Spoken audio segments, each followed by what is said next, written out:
Muy buenas noches. Son las 19:01 del martes 27 de octubre de 2020. Estamos en el Palacio Nacional de México, en la Ciudad de México, y vamos a iniciar la conferencia de prensa diaria sobre COVID-19, la pandemia causada por el coronavirus SARS-CoV-2. Desde hace varias semanas nos gusta iniciar con el cubrebocas puesto para recordarle a la población la importancia del cubrebocas como una medida auxiliar en la prevención, en la medida en que sirve para disminuir la salida de los virus o las partículas líquidas que llevan los virus desde una persona infectada, que podría o no estar consciente de que está infectada en la medida en que puede o no tener síntomas. Entonces es muy importante el cubrebocas, además de las medidas de sana distancia, mantener el distanciamiento físico, lavarnos las manos continuamente y si tenemos síntomas, quedarnos en casa, excepto que se trate de una persona de 60 o más años de edad con enfermedades crónicas, también cualquiera de las dos cosas, que necesita ir al hospital lo más pronto posible para ser evaluada, ya que tiene un riesgo mayor de complicarse. Este recordatorio lo hacemos periódicamente, pero esa es la razón por la que iniciamos la conferencia con el cubrebocas puesto. Después ya nos lo quitamos en la medida en que estamos a sana distancia y la conservamos entre nosotros, y vamos a iniciar. Hoy tenemos el informe técnico diario y el informe especial sobre la situación en Chihuahua, en particular el operativo federal de apoyo al estado de Chihuahua. Como se comentaba esta mañana, lo comentó el señor presidente y nos instruyó desde el viernes pasado, el viernes 23 de marzo, a asistir, apoyar a la situación de Chihuahua. Inmediatamente, ese mismo viernes, tuvimos una videoconferencia con el secretario de Salud, el licenciado Eduardo Fernández, el secretario de Salud de Chihuahua, su subsecretaria de Salud Pública, la doctora Mirna Beltrán, y todo su equipo. Identificamos conjuntamente con las autoridades sanitarias de Chihuahua las necesidades y de manera inmediata todas las instituciones del sector, las instituciones federales, nos dimos a la tarea de apoyarles. A lo largo del fin de semana ha habido ya progresos importantes en la respuesta y estamos satisfechos del nivel de comunicación tan fluido que tenemos con el gobernador de Chihuahua, el licenciado Javier Corral, y todo su equipo para juntos apoyar a la población, en este caso del estado de Chihuahua, misma cosa que haremos para cualquier entidad federativa que requiera apoyo federal. Para este propósito nos acompaña y siempre nos da mucho gusto el maestro Zoe Robledo Aburto, aquí presente. Zoe, muy bienvenido siempre, quien es director general del Instituto Mexicano del Seguro Social. El maestro Luis Ramírez Pineda no estará. Hoy vamos a comentar una parte específica que él nos ha encomendado sobre la participación del ISSSTE y verán ustedes el progreso que hay en el apoyo al estado de Chihuahua. Le pido al doctor José Luis Salomía, si es tan amable, de iniciar con el informe técnico. Enseguida el maestro Zoe comentará lo que respecta al IMSS y abrimos a preguntas y comentarios. Con mucho gusto, señor subsecretario. Muy buenas noches a todas y todos. Bienvenidos a la conferencia vespertina número 240, en este día número 150 de la nueva normalidad, como ustedes ya saben, caracterizado por el semáforo de riesgo COVID. Si pasamos a la siguiente diapositiva, veremos precisamente el semáforo de riesgo COVID vigente para esta y la próxima semana. Recuerden, tienen 2 semanas de vigencia desde que se publica. Este se publicó o entró en vigencia el día de ayer.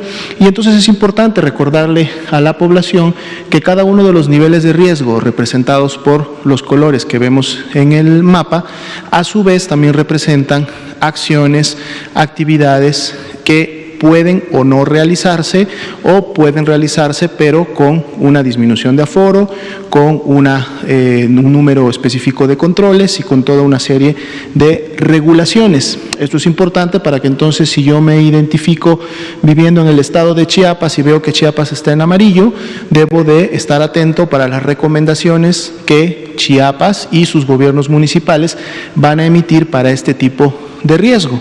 Si yo estoy en Chiapas y por asuntos de trabajo esencial, por ejemplo, tengo que movilizarme a alguno de los otros estados y estos están en naranja o en rojo, entonces tengo que tener consciente que al lugar al que voy, si tiene un riesgo mayor, pues habrá más restricciones en relación a las actividades en el espacio público y aquellas actividades que en su momento congregan personas. Entonces es importante siempre estar atentos de las instrucciones que se dan en función de lo que se puede realizar en cada uno de los niveles de riesgo. Pasemos a la siguiente diapositiva, donde actualizamos la estadística nacional, nuestra curva epidémica por semana epidemiológica. Como hemos visto en las en las barras de color verde, tenemos distribuidas por su fecha de inicio de síntomas a todas las personas que el día de hoy ya salieron o dieron negativas a la prueba del virus SARS-CoV-2, más de 1.086.000. Y en las barras de color café claro, todas aquellas que ya han sido clasificadas como casos confirmados de COVID-19, para el día de hoy 901.268. Recordando que las personas que han sido clasificadas como casos sospechosos y por lo tanto han transcurrido por todo este proceso de estudio y confirmación, el día de hoy suman ya más de 2.323.000 personas. Damos seguimiento siempre a nuestro indicador del porcentaje de positividad. El día de hoy tenemos incremento de 1 punto porcentual, 41% para la semana 42, aunque este porcentaje continúa siendo menor en relación al movimiento de la semana 41 y todavía lógicamente es menor que lo observábamos entre las semanas 29 y 30, que fue cuando alcanzamos el porcentaje más alto. Sin embargo, es importante ver cómo se sigue comportando este porcentaje de positividad, ya que básicamente lo que nos refleja es cómo puede estar la circulación viral en la comunidad. Si vamos a la siguiente diapositiva, por favor, veremos precisamente nuestra curva de casos estimados, en donde además de los que ya están clasificados como confirmados, que veíamos en la diapositiva anterior, le sumamos aquellos que estimamos por porcentaje de positividad semanal sobre los otros grupos que aún no tienen un resultado o está pendiente su clasificación, y para el día de hoy son más de 1.045.000 ya casos que estimamos son COVID-19 de los que se encuentran notificados en el sistema. Viendo el comportamiento de la curva y la tendencia que ésta lleva, para este comportamiento en las últimas 2 semanas, es decir, entre la 41 y 42, vemos que mantiene un descenso de menos 3%, aunque este descenso ha disminuido desde que abrimos el día domingo, y ya comentábamos que más bien la expectativa para la semana es que el descenso en su momento pueda más bien moverse hacia una meseta o inclusive un ligero incremento. La buena noticia en todo caso es que si la tendencia ascendente que veíamos desde la semana 40 y 41 no la tenemos en este momento en la semana 42, lo que habla que en el conjunto de las 32 entidades federativas, muchas de ellas han presentado descensos y continúan presentando descensos que en su momento nos permiten a nivel nacional todavía tener este menos 3%. Los casos activos estimados vuelven a ser el 5% de ese total de casos estimados en azul, representando hoy día 48.350, y prácticamente es un porcentaje en el que hemos estado ya los últimos 2 meses y medio, es entre 4-5% en relación a aquellos que representan la epidemia activa en el país. Veamos la siguiente diapositiva. Aquí tenemos el comportamiento de la mortalidad, las personas que lamentablemente han fallecido a consecuencia de las complicaciones de la enfermedad. La diferencia para el día de hoy, después de 14 semanas continuas en las que traíamos un descenso bastante marcado de la mortalidad, y precisamente efecto de aquellas entidades que han tenido incrementos importantes en su transmisión en la última semana, es de un más 6%. Este 6% representa una diferencia entre la semana 41 y 42 de 142 defunciones, 142 defunciones más que en la semana 41. De estas, 109, es decir, la gran mayoría, lamentablemente pertenecen al estado de Chihuahua, que precisamente contribuye con esa carga en relación al incremento que ha tenido en su epidemia. Veamos la siguiente diapositiva. La ocupación de camas generales para los pacientes graves que presentan signos de alarma o que requieren en su momento oxigenoterapia temprana. Ya veíamos también como el estado de Chihuahua había tenido un incremento. Esto fue uno de los principales indicadores que detonó las acciones que iniciaron la semana pasada y que vamos a presentar también el día de hoy.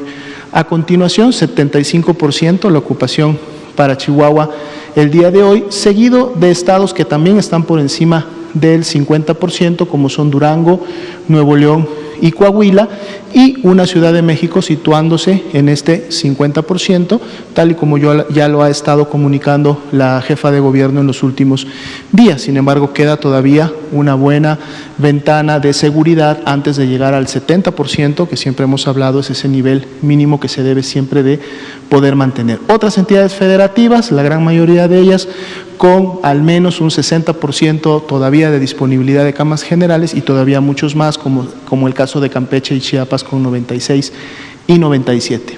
Veamos la de camas críticas, es decir, camas para pacientes críticos, son aquellas camas que tienen ventilador y equipo especializado para la atención de los mismos. Nuevamente tenemos a Chihuahua con un 63% y al estado de Durango con un 58% y Nuevo León con un 50%, es decir, 3 estados por encima del 50%.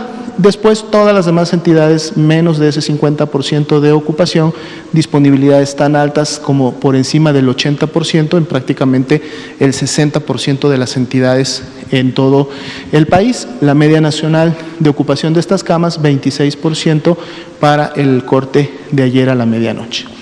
Bien, vamos a pasar entonces ahora al informe del operativo de respuesta federal, en este caso enfocado al estado de Chihuahua, que como hemos visto en los indicadores y además en otros indicadores que se monitorean de manera diaria en las 32 entidades federativas, no solamente fue el primer estado en pasar a un semáforo de riesgo máximo rojo, regresar a este color, sino que además diversos indicadores nos mostraban problemática en, lógicamente, la situación de su epidemia. Como ya lo comentaba al principio el subsecretario de Salud, se llevó a cabo el 23 de octubre una reunión con las autoridades sanitarias del estado de Chihuahua. Participaron direcciones generales que tienen que ver con el tema de la respuesta, vigilancia epidemiológica, Senaprese, promoción de la salud, y por parte del gobierno estatal participó su secretario de salud, su subsecretaria de salud y todo su equipo técnico, sobre todo aquel que tiene que ver con la atención médica. De esta reunión se identificaron, esto fue el viernes en la tarde, 4 necesidades que el mismo estado expresó y sobre las cuales solicitó el apoyo federal. La primera de ellas tenía que ver precisamente con lo que veíamos viendo que era un incremento importante, la ocupación hospitalaria, por lo tanto mejorar e incrementar su capacidad de hospitalización, sobre todo en el componente de pacientes críticos, es decir, aquellos que necesitan un ventilador mecánico y además equipo especializado para su atención. Por lo mismo, el punto 2 es ese personal especializado, son los insumos y es el equipamiento que en su momento se requiere para poder llevar a cabo esta reconversión y expansión. Pruebas de laboratorio para la confirmación de casos, lógicamente cuando hay un incremento, cuando hay un sobre todo acelerado como lo vimos en el estado de Chihuahua, pues la demanda diagnóstica se incrementa de la mano y los insumos tienden a acabarse antes de lo que habían sido programados y era una necesidad también. Aseguramiento de personal que en su momento había sido contratado para funciones específicas ya desde que inició la pandemia, la solicitud de poder continuar con la operación de este personal. Si vemos la siguiente diapositiva, vienen precisamente las acciones que se tomaron y en su momento se alinearon como respuesta a estas necesidades que el Estado planteó. Esa misma noche, el viernes por la noche, ya el Centro de Operación para Contingencias activó su protocolo para enviar a la brevedad posible un hospital móvil, precisamente con 20 camas con ventilador para pacientes críticos, que era una de las principales necesidades que el Estado requirió. Esa misma noche, de los almacenes de Copax, se llevó a cabo toda la organización para poder enviar ese hospital móvil con 20 camas. Estas son las fotografías del equipo que trabajó prácticamente todo el viernes en la tarde y en la noche para tener listo el envío que saldría ese fin de semana. De esta semana que acabamos de iniciar, terminará de instalarse este hospital móvil. La ciudad donde se definió se instalara, y esto fue de la mano del Estado, es Ciudad Juárez, que es donde tendrían la mayor necesidad en este momento de este tipo de camas. Pero viene también ya en camino un segundo hospital móvil con otras 20 camas más para pacientes críticos, que muy probablemente se instale en la capital del Estado. siempre y cuando a lo mejor y la situación no cambie y tenga que moverse a alguna otra localidad, vamos a estar realizando monitoreo diario de esto. Si vemos la siguiente diapositiva, aquí podemos ver cómo el 26 de octubre, el día de ayer por la noche, prácticamente ya en la madrugada, llegó el primer hospital y inició el día de hoy con la inspección de las áreas correspondientes para la instalación, como decíamos, en Ciudad Juárez. La siguiente, por favor. Bien, el INSABI, como un componente importante dentro de la respuesta y sobre todo lo que tiene que ver con la reconversión hospitalaria, también el mismo 24 de octubre, y lo hizo por la vía oficial, puso a disposición del Estado 50 profesionales, 30 enfermeras, 12 médicas y médicos generales y 6 especialistas y 2 inhaloterapeutas, y además esta semana va a reforzar con 25 profesionales más, 50 ventiladores e insumos para operarlos para que el Estado pueda continuar con los trabajos de reconversión. Si vemos la siguiente, por favor. Aquí precisamente las actividades que están ya realizándose desde inicio de esta semana y continuarán durante la misma es poder agilizar el proceso de reconversión y expansión hospitalaria. El INDRE desde el viernes pasado entró en comunicación con el Laboratorio Estatal de Salud Pública para asegurar todos los insumos que éste necesita para que puedan continuar realizando el diagnóstico adecuado. El monitoreo diario de la actividad a través de la identificación de estos indicadores y cómo los mismos se van comportando para ver si las intervenciones que se están realizando empiezan a surtir efecto inmediato o en su caso entonces focalizar acciones en donde todavía se vean focos rojos que atender. Y el gobierno de Chihuahua, y como de seguro ustedes lo saben y sobre todo las personas que en este momento residen en el estado de Chihuahua, el gobierno de Chihuahua inició con acciones de mitigación y contención encaminadas a reducir la movilidad en el estado. Lógicamente esto es para contribuir a la disminución de la transmisión y que en complemento a la respuesta de salud pues podamos tener menos contagios en los siguientes días y en las siguientes semanas. La siguiente, por favor. Hasta el momento, esto es el corte al día de hoy. Todos los días tenemos cortes y vamos monitoreando cómo va el avance de los trabajos. Al día de hoy, 7 hospitales reconvertidos, de una expectativa de un primer periodo de reconversión en donde se pretende incrementar a 119 camas de hospitalización general y 70 camas con ventilador. En un segundo periodo de reconversión, que sería la semana inmediata, 44 camas más de hospitalización y 13 camas con ventilador. Y esto continuará en un proceso hasta que quede resuelta la necesidad correspondiente. En las siguientes diapositivas vamos a ver aquellos hospitales precisamente en donde ya se inició.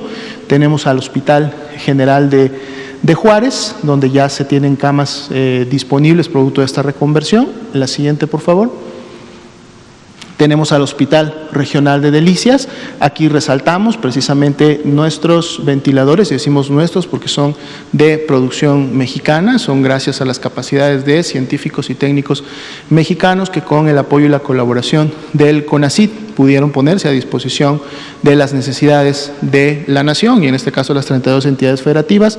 Ya se enviaron de estos ventiladores también al estado de Chihuahua, en este caso Hospital Regional de Delicias va a poder hacer uso de ellos para continuar con su reconversión de camas críticas.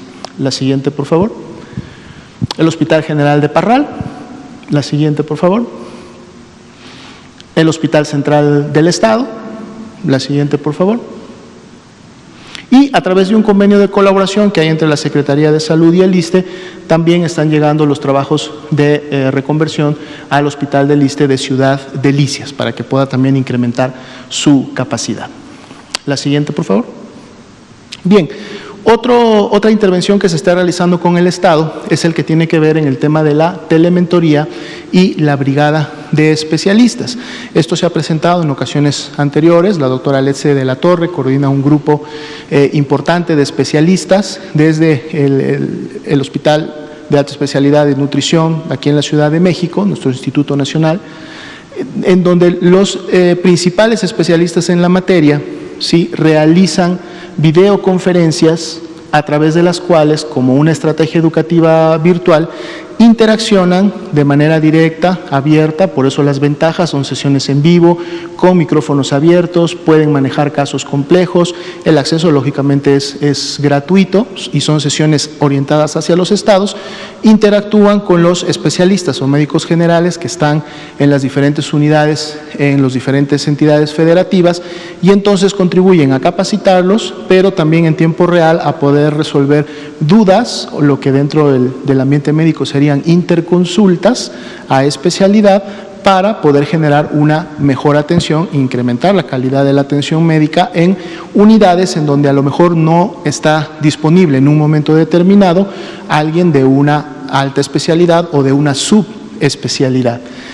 Solamente como un dato anexo al de Chihuahua, hasta el momento, por ejemplo, se han realizado 192 sesiones ya de telementoría en todo el país, con la participación de 500 profesionales de la salud por sesión, lo que del 1 de abril al corte del 27 de octubre ha permitido capacitar de manera continua a 96,000 profesionales. Esto ha sido parte del esfuerzo en el marco nacional de poder mejorar y generar capacidades de atención médica.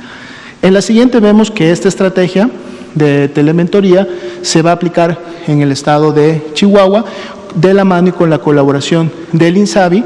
Los equipos de especialistas bajan a la entidad federativa, tienen primero reuniones presenciales y de revisión de capacidades con los profesionales en los principales hospitales del estado, y luego cuando regresan aquí a Ciudad de México inicia precisamente la telementoría a través de los diferentes sistemas de videoconferencia, en donde están revisando cómo se está llevando a cabo la atención y están atendiendo las interconsultas de especialidad y subespecialidad que en su momento el mismo estado empieza a generar.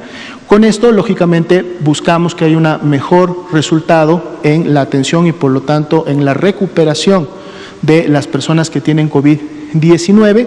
Es una intervención muy importante porque eleva la calidad de la atención, sobre todo de los pacientes críticos que requieren de esta valoración subespecializada, y mejora también las estrategias de control y prevención de infecciones que normalmente pueden darse en un ambiente hospitalario, sobre todo cuando hay un incremento en la demanda de atención o en la ocupación de los pacientes. Y finalmente, en la última diapositiva, que sería la siguiente, también mencionamos la estrategia de atención primaria a la salud que se ha definido en COVID, que ya tiene prácticamente 1 mes y medio, va caminando para los 2 meses que se acordó con las 32 entidades federativas aplicar. Chihuahua no es la excepción.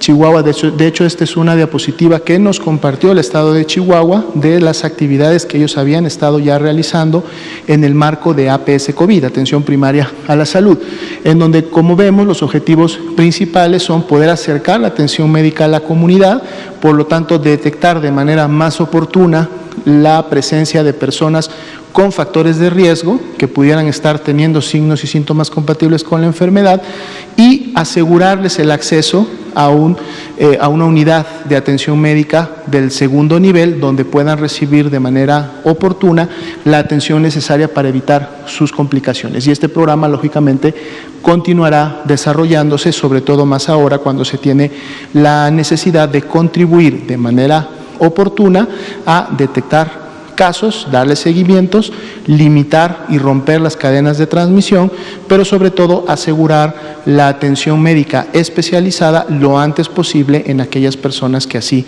lo requieren. Muchas gracias. Gracias, doctor José Luis Alomía. Maestro Zoe Robledo, si es tan amable. Muchas gracias. Muchas gracias, subsecretario López-Gatell, doctor Alomía. Muy buenas tardes a todas y a todos. Sobre este mismo tema de la reconversión, sobre la respuesta en atención médica para COVID, lo hemos dicho en varias ocasiones, la respuesta además de sanitaria ha sido humanitaria, porque la instrucción del presidente López Obrador desde hace ya varios meses fue siempre la misma, que no falte una cama, un ventilador, personal para atender a quienes se contagian y que requieren de atención médica.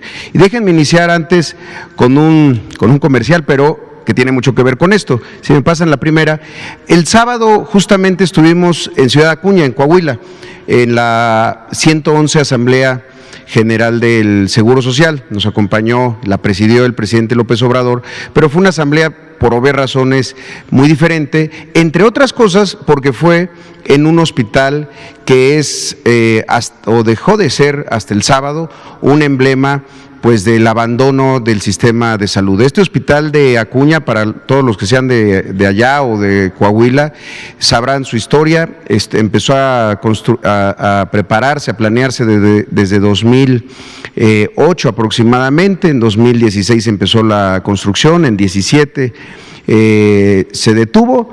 Y después, hasta hace poco, se retomó la obra, se tomaron varias acciones para poderlo echar a andar.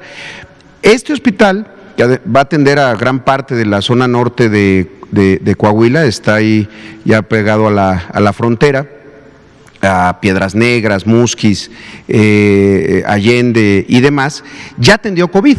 Porque justo en el plan de reconversión hemos utilizado todos los recursos, incluso a veces hospitales que estaban por entrar en operaciones, lo mismo allá en Tapachula o en Bahía de Banderas en Nayarit, o aquí mismo en la 32 en Villacuapa, y que han entrado en operaciones antes para atender COVID. Entonces, no hemos escatimado ningún esfuerzo, ni ha quedado de lado jamás la posibilidad de seguir creciendo cuando ha sido necesario.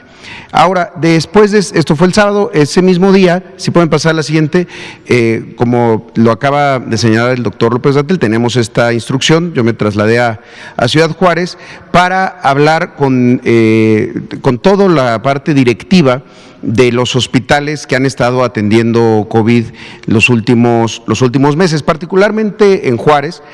No solamente el doctor Arturo Bonilla, que es nuestro representante allá, el doctor Peña Viveros, que es el coordinador de todo el segundo nivel del IMSS, es el coordinador de los 250 hospitales de segundo nivel. Desde hacía ya 2 semanas había estado por allá atendiendo esto, y también los directores de los hospitales, el doctor Tinoco de la 66, que ha sido nuestro hospital de referencia, el más grande, el regional número 66 de Ciudad Juárez, que es el que ha atendido por parte del IMSS el mayor número de personas, el doctor Urrutia del general de zona número 6 y la doctora Escamilla de la 35. Ahora, en la siguiente, el Seguro Social desde el inicio de la pandemia, prácticamente desde febrero o marzo, dispusimos todas nuestras unidades hospitalarias, particularmente los regionales y los de zona, para la atención de COVID. 8 hospitales han estado dispuestos para la atención de COVID en Chihuahua. Esta es su distribución. De estos 8 hospitales, 6 es el regional 66 de Ciudad Juárez y el de subzona de Delicias, han estado atendiendo exclusivamente COVID. Los otros han sido híbridos, porque ustedes lo saben, pues también hemos estado dando atención en otros servicios. Este es el total de camas, 1,301 camas sensables en todo el estado, y para atender COVID se han destinado 632. Ahora, quiero comentarles un poco cómo ha sido esa reconversión, porque también esto lo vamos haciendo siempre de manera coordinada con todo el sector, a partir de lo que se van viendo todos los días y en las reuniones que tenemos con el doctor Alcocer, con el doctor López Gatell, con todo el equipo, para ir viendo incrementos en los contagios, las tasas de positividad y desde luego lo que vamos viendo nosotros directamente en los hospitales. Si pueden pasar a la siguiente, por favor. En Chihuahua, quisiera nada más para dimensionar lo que se ha hecho por parte del IMSS como parte de la estrategia del gobierno federal. De los 18,377 trabajadores que tenemos de la salud en este estado, 1,250 están desde marzo en resguardo domiciliario, porque forman parte de algún grupo vulnerable, y ese también ha sido una de nuestros objetivos, proteger al personal. Por eso allá este personal, 1,250 están en resguardo domiciliario, y hemos dispuesto de muchas estrategias pues para poder a quienes están trabajando protegerlos. Desde luego, una de las dimensiones de la protección más importante, el equipo de protección personal. Hoy estamos con una suficiencia en Chihuahua por varias semanas. Han sido 1.5 millones de piezas de equipos de protección personal, entre 546,000 cubrebocas, 213,000 respiradores N95, KN95, 54,000 batas, en fin. También los bonos que hemos dado al personal, 15,243 trabajadores han recibido ya sea tanto el bono COVID, el 20% de sobresueldo para quienes están atendiendo directamente, y las notas de mérito, que son estímulos para quienes cambian de servicio, cambian de hospital o incluso a veces hasta cambian de estado, lo cual ha significado una erogación de más de 150 millones de pesos de estímulo económico, además de 1,309 nuevas contrataciones para cubrir al personal que está en resguardo, pero también para cubrir todas las plantillas en los 5 turnos, matutino, vespertino, los 2 de la noche más la jornada acumulada del fin de semana, y también para atender en algunos hospitales de expansión que hemos echado a andar. Esta es más o menos la distribución del personal: 552 de personal de enfermería, 177 médicos, 112 médicos generales y 62 especialistas, entre otras categorías que se han contratado. En la siguiente, a partir de esta instrucción y de lo que empezamos a hacer y cómo se veía lo que ya se ha mostrado aquí, estos son los mismos datos, nada más que vistos para el Seguro Social, tanto de casos sospechosos, confirmados, y el índice de positividad, así como en la siguiente, las hospitalizaciones. ¿Se pueden pasar a la siguiente? Esto es lo que estábamos viendo. El porcentaje de ocupación efectivamente empezó a subir de manera importante, y hasta hace apenas una semana pues llegamos a tener, sobre todo por un par de hospitales que llegaron a tener números muy altos, a 83% de ocupación. Esto ya no es así, y ahorita quisiera explicarles rápidamente por qué. Si pasan la siguiente. Esto es lo que hemos estado trabajando, es decir, ¿cómo empezamos en Chihuahua del total de camas? Y con lo que había sido suficiente para que no tuviéramos ningún pico ni ningún problema de saturación. Teníamos en total de las 1,301 camas, y en particular de las 1,205 camas de estos 6 hospitales, que son los más grandes, habíamos dispuesto de 449 camas para atender COVID. En el momento en el que empezaron a incrementarse, obviamente, los contagios y después las hospitalizaciones, tenemos una meta para llegar a 789. Al día de hoy ya llevamos 696, es decir, ya crecimos 247 camas más. Esas 247 camas ya están habilitadas, ya están el día de hoy operando. Necesitamos crecer 93 camas más para llegar a las 789. Es decir, vamos a crecer en estos próximos 30 días 340 camas adicionales.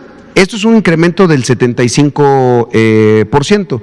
Como les decía, ya logramos un avance del 55% con estas camas. Ahora, muchas de las estrategias, y es importante que se conozca, se busca que los hospitales que tienen mayor ocupación empiecen a liberar un poco. Hemos hecho muchísimas estrategias. Una de ellas ha sido los hospitales de convalecientes, que es los pacientes que ya se van recuperando, que tienen buenos pronósticos y que incluso ya están en lo que se conoce como la prealta, pues entonces se van a un hospital de convalecientes a los últimos días, pero eso libera espacios en terapias intensivas y sobre todo en la hospitalización. También hemos echado a andar en algunos otros estados, y aquí no va a ser la excepción, el uso de instalaciones del Seguro Social no hospitalarias. Un ejemplo, los centros de seguridad social, seguramente muchos los conocen, donde hay talleres, donde hay clases, cursos y demás, que en este momento no estamos dando ese servicio. En San Luis Potosí, en particular en Ciudad Valles, utilizamos uno de ellos para la atención no COVID, es decir, para hospitalizar a pacientes de otros padecimientos o de otros servicios. En el caso de Chihuahua, de medicina interna; en el caso de Ciudad Juárez, de cirugía. Estos dos los estamos habilitando. También hay un convenio que durante muchos meses nos sirvió con hospitales privados para atención de cosas de áreas no COVID. Aquí todavía tenemos alguna suficiencia de lo que se le autorizó a la representación y estamos buscando que use lo que sea necesario, sobre todo porque ahorita se los quiero enseñar uno de los hospitales, el ginecopediatría, el número 15, que tiene 88 camas, ese no ha visto casos COVID, y aquí vamos a ver si es necesario en algún escenario utilizarlo, y entonces tendríamos que utilizar nuevamente el convenio con los hospitales privados. Y también en la atención hospitalaria, en las unidades médicas de atención ambulatoria, vamos a utilizarlas para ciertas hospitalizaciones, aunque no sean ambulatorias, para que podamos seguir liberando. Como lo ven, es un esfuerzo muy grande. A veces hablamos solamente de la cama, pero pues la cama requiere de personal, de equipo de protección personal, de los medicamentos, en fin, o sea, son para las sedaciones y demás. Entonces son esfuerzos grandes y que además involucran a otras áreas que no necesariamente se pensaba que iban a estar atendiendo cosas, aunque sea indirectamente, pero que tienen que ver con el COVID. En la siguiente y última, esta es la tabla de los 6 hospitales y cómo vamos hasta este momento.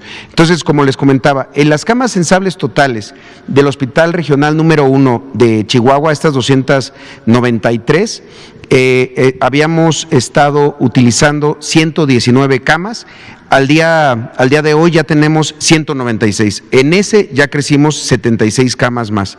En el el regional 66 de Juárez, que es como les decía, es el más grande, de sus 236 camas totales, habíamos dispuesto 188 hasta hace algunos días, hoy ya creció en 21 camas más, ya estamos en 209. Ahí sí nos faltan 24 más para las próximas 2 semanas. En la 35 de Ciudad Juárez, que es uno de los hospitales que no era híbrido, pero había atendido menos COVID. En ese teníamos de las 220 camas solamente 24, pero al día de hoy ya incorporamos 74 camas más para llegar a estas 98, es lo que ya tenemos el día de hoy, ya nada más nos faltan 29 más. Ahí quiero hacerle un agradecimiento a la directora de ese hospital porque ha sido extraordinariamente eficiente en este proceso de reconversión.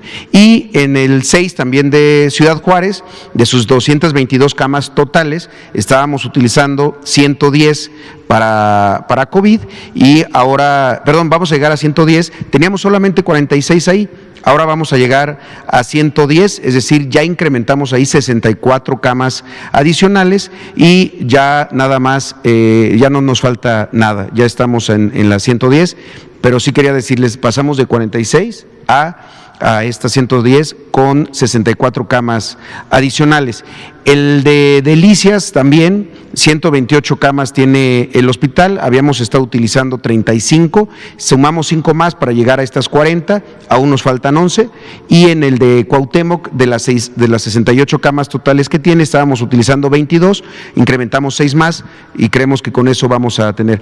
Y el anexo hospitalario de las 66, estos hospitales que también hemos traído a esta conferencia, son estos hospitales temporales, pero que se nos van a quedar también, ya son patrimonio del Seguro Social, se quedan para después de la pandemia, son de 38 camas, aquí estábamos utilizando solamente 15 por este modelo de convalecientes que les comentaba, vamos a utilizarlo todo, nos faltan 23 camas para utilizar las 38 de manera plena para COVID. De esta manera es como ya estamos en las 696 camas, en el momento que sumemos las 93 que nos faltan, llegaremos a 789 camas totales en Chihuahua. Esto significará que en ese momento, en las próximas 2 semanas, tendremos reconvertido el 60.6% de todo la capacidad que tiene el Seguro Social. Y de esta manera por eso es que ha bajado para nosotros la hospitalización, no tanto porque haya bajado el número de hospitalizaciones, sino porque incrementó en las últimas 2 semanas estas 247 camas adicionales que ya están listas para atender a los derechohabientes y también a los no derechohabientes de Chihuahua y particularmente de Ciudad Juárez. Será todo por mi cuenta. Muchísimas gracias. Muchas gracias, maestro Zoe Robledo. Como ven, entonces, La intención de esta presentación de hoy que nos ha pedido el presidente es retomar sobre un concepto básico la importancia de la unidad. La importancia de la unidad de propósito desde el inicio de la preparación para la respuesta ante la epidemia de COVID. Hemos insistido en que se trata de una respuesta del Estado mexicano. No es una respuesta de un sector, de un grupo, de una institución o de un gobierno estatal y el otro y el otro y el otro. No, todos unidos es importantísimo. Lo que está viviendo hoy Chihuahua y algunos de los estados vecinos, que ya iremos comentando día con día, es una situación que ya hemos pasado en algunas otras entidades federativas. Chihuahua había logrado con muy buen éxito durante 6 meses, mantener un nivel de contagios, una proliferación de la epidemia razonablemente baja, comparativo con otras regiones del país. En Chihuahua la transmisión había estado muy controlada. En este momento, por distintas circunstancias, se disparó la proliferación de los contagios, consecuentemente también las hospitalizaciones, pero no es algo que no hayamos ya vivido en otras entidades federativas a lo largo de la epidemia. La experiencia acumulada nos muestra que cuando actuamos juntos, el gobierno federal, las distintas instituciones del sector, con la autoridad sanitaria estatal, lo logramos. Entonces, en este sentido, actuamos inmediatamente en cuanto se detectó el problema, en cuanto el Estado solicitó también el apoyo, y como decía al inicio, estamos muy complacidos del buen nivel de comunicación que existe con los 32 mandatarios y mandatarias estatales. Le mandamos, como siempre, un saludo respetuoso a cada uno de los mandatarios, en este caso al licenciado Javier Corral, a su equipo de salud, que es espléndido, realmente ha hecho un trabajo formidable, insisto, 6 meses de control epidémico, no es poca cosa, y por supuesto, en pocos días y en pocas semanas anticipamos que vamos a lograr nuevamente expandir la capacidad de respuesta para cubrir la sobredemanda que existe. Y en un momento dado, con las acciones que ya se tomaron a propósito del cambio a semáforo rojo, que tienen que ver con los factores que determinan la movilidad poblacional, tendrá que regresar a una etapa de menor frecuencia de contagios, menor velocidad y, por lo tanto, reducción de la epidemia. Vamos a abrir a preguntas. Por favor, que no maestro. Quiero dejarlo pasar, discúlpenme, pero agradecer muchísimo, como lo ha dicho el doctor López-Gatell, esto es un trabajo en equipo de manera permanente, y una parte que olvidé mencionar es el INSABI nos ha habilitado, nos ha proporcionado 60 de estos ventiladores que ya comentaba el doctor Alomía, de nuestros ventiladores, lo dice muy bien porque efectivamente son de manufactura orgullosamente mexicana, con la participación y la guía de CONACYT. Estos 60 ventiladores ya están en el Seguro Social, y además un proceso de capacitación por parte del propio CONACYT, pues como el fabricante, y eso nos ha servido también mucho para estar listos por si se incrementa también la parte de cuidados intensivos. Gracias por señalarlo, maestro Zoe. Vamos a empezar con Liliana Noble, nos seguimos con usted y luego nos vamos por acá, empezamos con la compañera allá atrás. Gracias, buenas noches. Liliana Noble, de Pulso Saludable.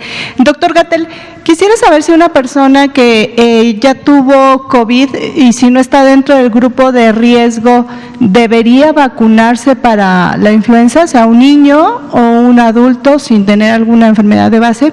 Y para el maestro Zoe Robledo, quisiera saber si esta estrategia la planean realizar en algunos otros estados que pudieran estar en riesgo de estar en rojo de nuevo. Gracias.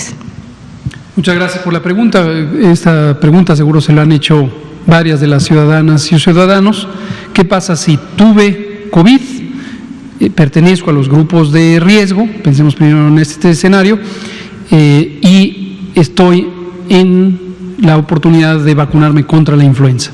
Hasta el momento no se conoce que el antecedente de haber padecido COVID represente una contraindicación, es decir, una razón para no aplicar la vacuna contra la influenza. Es decir, sí, definitivamente se recomienda a todas las personas en los grupos de riesgo de influenza, personas de 60 y más años de edad, personas con enfermedades crónicas, embarazadas y niños menores de 5 años que se vacunen contra la influenza, independientemente de que hayan tenido o no COVID o alguna otra enfermedad respiratoria. Gracias. Quien no está en un grupo de riesgo no tiene indicación para vacunarse contra la influenza, independientemente de que le haya dado COVID. Gracias. Maestro.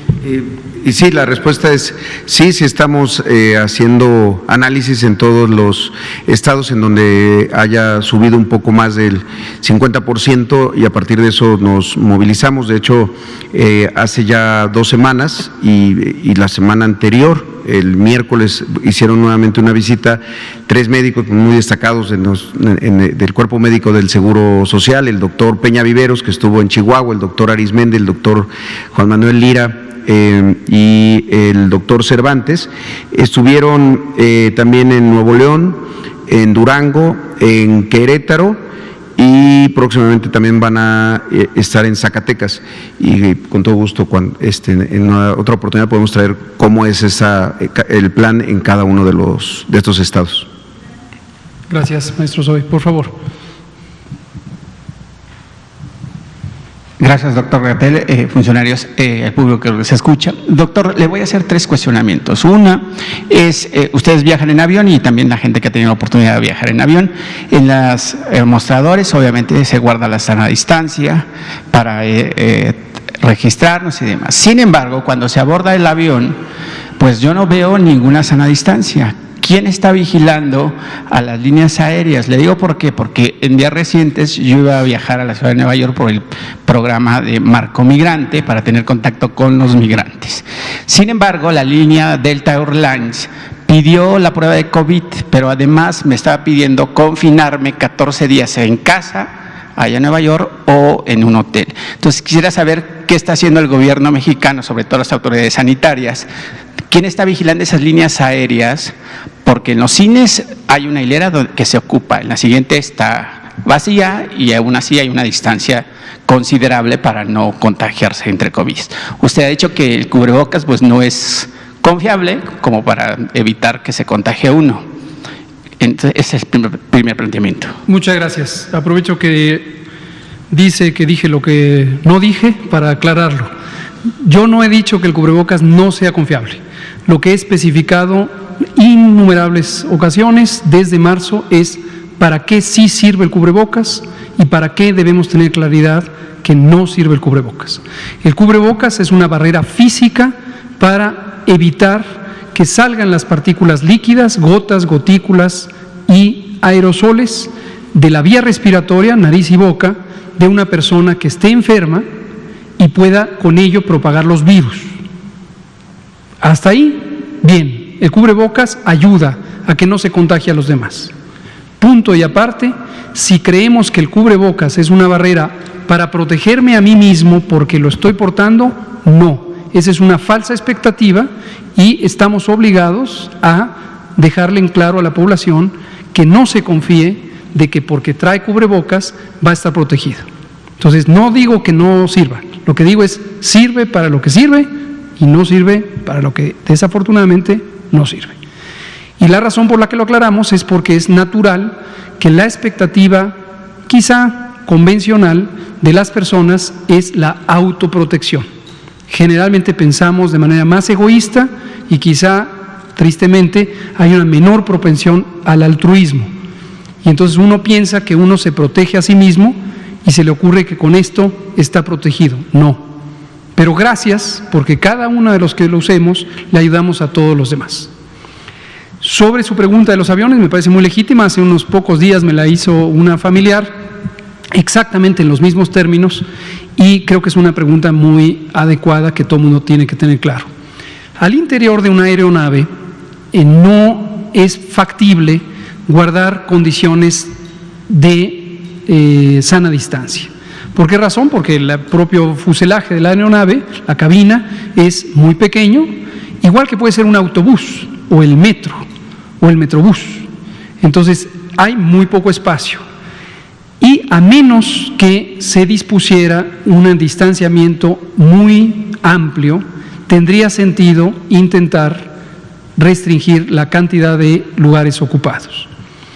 Por lo tanto, precisamente las aeronaves, al igual que los autobuses, el metro y cualquier otro transporte público, son un ejemplo ideal de la importancia del cubrebocas.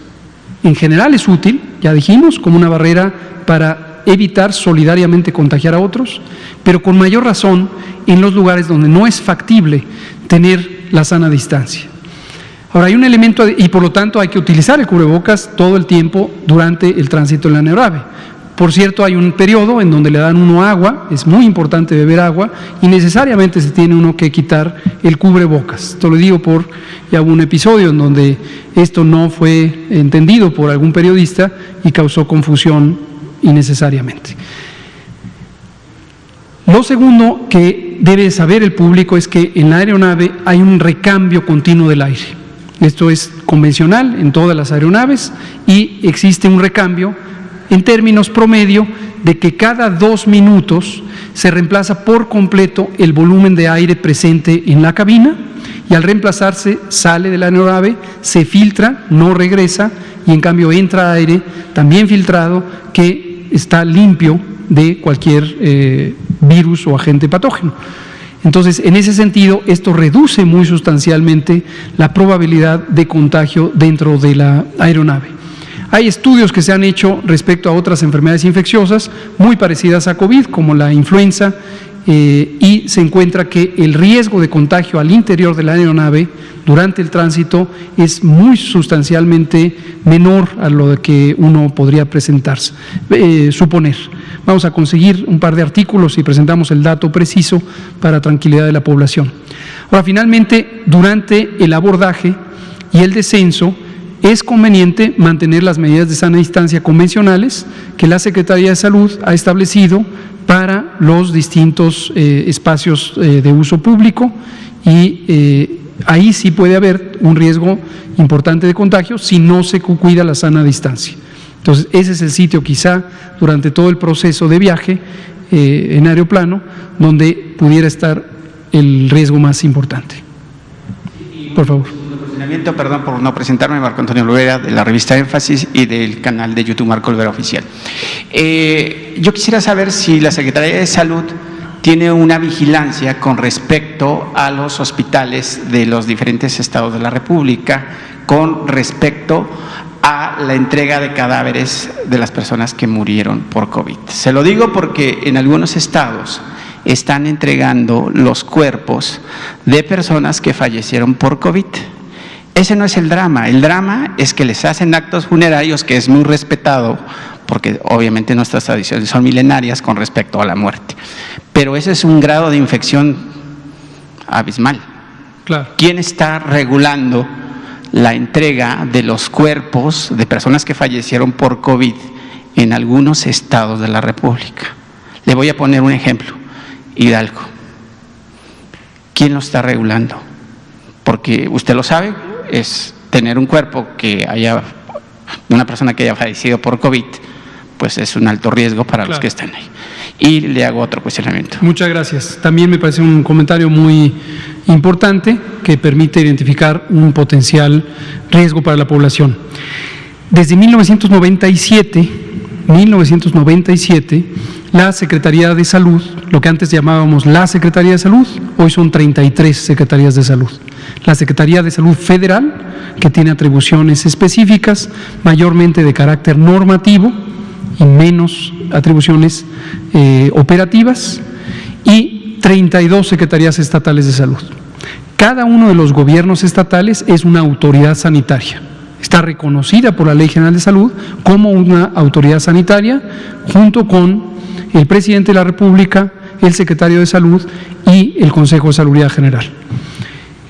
La regulación sanitaria está coordinada por COFEPRIS, la Comisión Federal para la Protección contra Riesgos Sanitarios, pero hay atribuciones que corresponden a las entidades federativas a partir de comisiones estatales o direcciones estatales, según sea el caso, hay de las dos, para la protección contra riesgos sanitarios. Digamos, el análogo de COFEPRIS en los estados existe en los 32 y las atribuciones que corresponden a la disposición de cadáveres y restos humanos y tejidos es responsabilidad de esas comisiones o de esas direcciones la vigilancia del correcto aplicación de los protocolos. En términos generales, el reglamento respectivo de la Ley General de Salud sobre disposición de cadáveres y restos humanos y tejidos ya contemplaba una gran cantidad de medidas de seguridad sanitaria, pero con respecto a COVID, recordarán que desde marzo tenemos un lineamiento técnico específico con respecto a COVID. Y las 32 comisiones o direcciones estatales que dependen de la persona titular de la Secretaría de la Salud de las 32 entidades federativas es responsable de vigilar esto. Pero los gobiernos de los estados no están cometiendo un ilícito. No sé, si hay una denuncia específica hay que darla a conocer precisamente a la autoridad estatal. Si se juzga la persona denunciante que el gobierno del estado no está cumpliendo, es procedente que haga la denuncia a COFEPRIS. COFEPRIS tiene una comisión que coordina el sistema federal sanitario que está precisamente conformado por las 32 comisiones estatales. Y la última pregunta, doctor. Durante el mes de marzo o abril habían obviamente ya fallecido personas por COVID. Dentro de mis familiares falleció una persona de 95 años. Mi familia muere por longevidad, por viejos, ¿no? 95, 100, 105 y demás. Sin embargo, las autoridades sanitarias les pidieron a los familiares que les entregaban 5,000 pesos y aparte de los gastos funerarios a cambio de que pusieran en el acta de defunción que había muerto por COVID. ¿Cuál es la vigilancia que ustedes como autoridades están checando ese tema? Porque digo, el hecho de que se ponga en un acta de defunción que murió por una causa y no murió por otra, en primera instancia aumenta el número de muertos por COVID y no por la muerte que haya sucedido en la persona. Le agradezco este comentario también, lamento que haya fallecido su familiar. Durante algún tiempo, justamente en esos meses, abril y mayo, vimos emerger, junto con algunos señalamientos no fundamentados, como lo probamos aquí por parte de algunos medios de comunicación, tanto nacionales como internacionales, había señalamientos de que al gobierno federal, al gobierno de México, le interesaba ocultar la realidad sobre la mortalidad. Hemos dado extensas muestras de que no tenemos intención de hacer eso, nos parece una perversidad completamente inaceptable. Tan solo el domingo próximo pasado vino aquí por cuarta ocasión el doctor Ruy López Ridaura a presentar el informe más reciente de lo que hacemos con un grupo de trabajo multiinstitucional en el que participa, entre otros, el INEGI, el RENAPO, que depende de la Secretaría de Gobernación, el Instituto Nacional de Salud Pública, la OPS y desde luego la propia Secretaría a través del SENAPRESE y la Dirección de Epidemiología sobre la estimación de mortalidad en exceso. Hemos explicado también repetidamente la diferencia de vigilancia de la mortalidad como un instrumento que nos permite guiar las acciones de salud pública, monitorear y evaluar la calidad de la atención durante la epidemia, y las distinguimos de estadísticas vitales que tienen otro tipo de procesamiento porque tienen otros ritmos que sean demasiado lentos con respecto a lo que se necesita para la vigilancia epidemiológica. Por tanto, es esperable que la cantidad de muy lamentables defunciones que se pueden sumar día con día difiera de lo que finalmente será la evaluación general de la mortalidad en México y en todo el mundo. Eso lo hemos explicado extensivamente. Nos llamó la atención que durante esos tiempos donde había estos señalamientos infundados, empezaron a emerger noticias de este tipo de comportamiento como lo que usted señala. Resulta que fue a la funeraria, le ofrecían dinero para registrarla como COVID o viceversa, le ofrecían dinero para registrarla como otra causa de muerte. Lo cierto es que hasta el momento no tenemos conocimiento de ninguna denuncia formal. Esto debería denunciarse ante el Ministerio Público local porque puede ser un acto constitutivo de delito. seguramente del fuero común, porque involucra la alteración de documentos oficiales. El certificado de defunción es un documento oficial.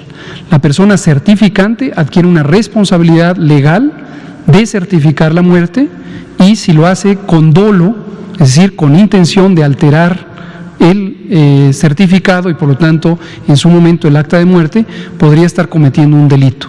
Entonces no se trata de que alguien lo vigile. Si alguien identifica esto, exhortamos a que lo denuncie ante el Ministerio Público local de manera inmediata. Pero hasta el momento no tenemos conocimiento de ninguna denuncia formal en ese sentido, más allá de lo que se ha comentado en los medios de comunicación. Muchas gracias, Marco Antonio. Son las 20 horas con un minuto. Empezamos con usted mañana, si aquí tenemos el privilegio de tenerla aquí, y también con usted. ¿Con usted? Si quiere venir mañana, bienvenida.